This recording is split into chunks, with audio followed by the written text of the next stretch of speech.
Hindi lang ang pleasing personality ang pinupuri ni Dina Bonibi kay Fiang Smith dahil pati na rin ang husay at professionalism sa trabaho ng dalaga ay pinansin ng premyadong aktres. Gumaganap nga silang mag-ina sa upcoming original series ng Prime Video na Love is Never Gone, kaya naman madalas silang magka-eksena.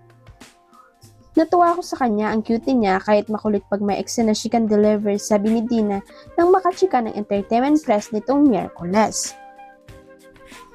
Pagpapatuloy niya sa loob-loob ko, naglalaro ka, di ka nagko-concentrate, dumadaldal ka, tingnan natin, pero shikan.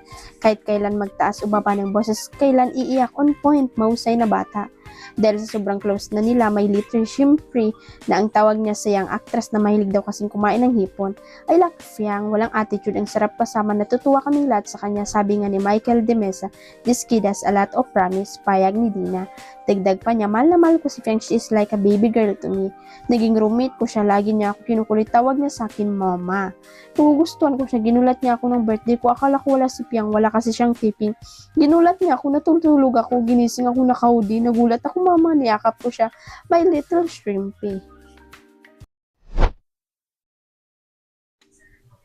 Inuukray ng mga atribidang netizen ang trending photo ngayon ni Catherine Bernardo's ex at sa isang social media forum.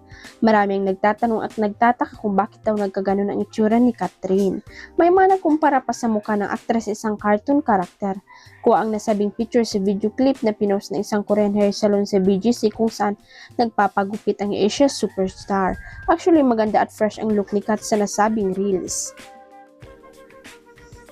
Obvious naman na pinili lang ng bashers ng aktres ang anggulo na hindi kagandahan at flattering ang kuha ni Kat. Siyempre to the rescue ang solid fans ni Catherine at palaban sa mga nang uukray sa idol nila. Talak ng fans, matagal nang alam ng publiko kung gaano kaganda ang aktres at proven na raw ito kahit ano pang uukray ang gawin ng iba. Naku mga basher, talaga may maitalak lang kay Catherine, gagawa at gagawa ng issue para lang mapag-usapan. Huwag kalimutang i-click ang subscribe button at i-ring ang notification bell para sa latest at legit chika updates.